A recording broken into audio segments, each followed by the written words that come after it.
So today I'm going to replace the SL racks, the Happy Trails SL racks, with the Happy Trails SU racks. Difference being the SL racks are for soft luggage, and the SU racks they're made for either or, either soft or hard luggage. And I'm gonna switch to hard luggage. I have a top case on my tailplate that I've been using, and that was kind of the way that I had originally set it up. And I got the SL racks and put some saddlebags on, and that was my original setup. The saddlebags I took on and off as I needed more space, but the problem with that setup is that most of my tools and all of my heavy items I was carrying in my top case, and you don't really want that because that produces a higher center of gravity, which makes a big difference. You want to keep everything as low as you can.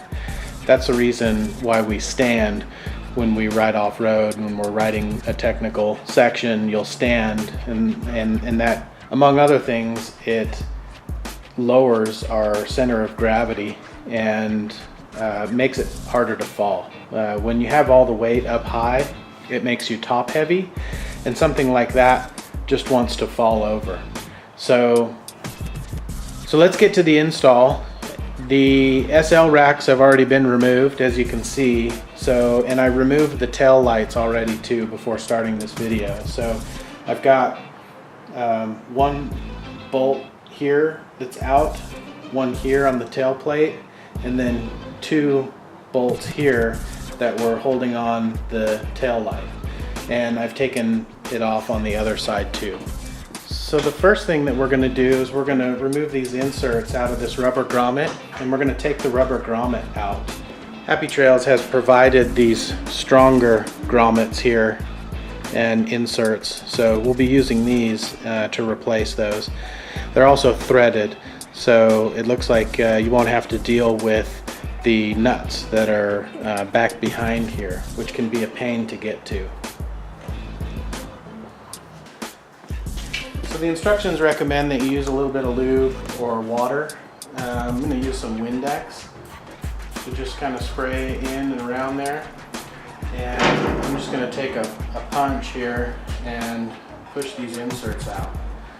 Probably didn't even need the lube, that came out pretty easy, but your rubber grommets may be dried a little bit more and you might need to lube it up a little bit. So now with these inserts out, what we can do is we can get the rubber grommet out much easier because it's not as stiff. Just kind of work it out of there. There we go. We'll do the same on the other side. And then place the rubber grommets aside. We're not going to reuse those, but you never know if you'll need them in the future. So the next step is to remove the upper foot peg bolt here, but we've already done that when we removed the SL racks, so we're good to go there. The next step is to remove the front tailplate bolt. We've also already removed that when we removed the SL rack. The next step is to place one of these M8 by 65 bolts and place an M8 washer on it. Once you have that, we're going to place that through the center hole here on the SU rack, and we're going to thread that in through the tailplate bolt hole here, and we're going to leave it loose. We're just going to kind of start that and get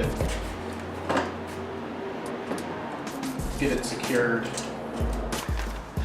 Next we'll take an M8 by 35 and we'll put a washer on that, and we'll put that through the foot peg bolt hole.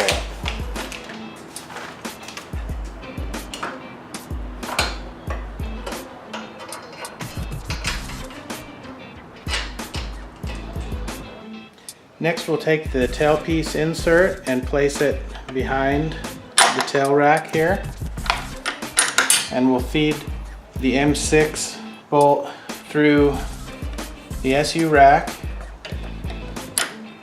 turn signal bracket, and into the insert. So you end up with this. and you want to make sure that the insert is facing this way, away from the bike.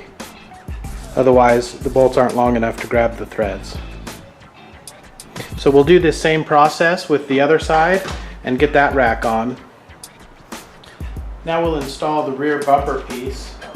This just mounts across and connects to each rack to add rigidity to the system.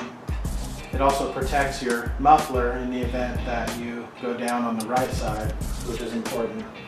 So we're going to mount this with two M6 by 16 bolts on either side with 2 washers and 2 lock nuts on either side. Tighten these down most of the way, but not all the way, because we're going to tighten the racks first before we tighten the bumper all the way.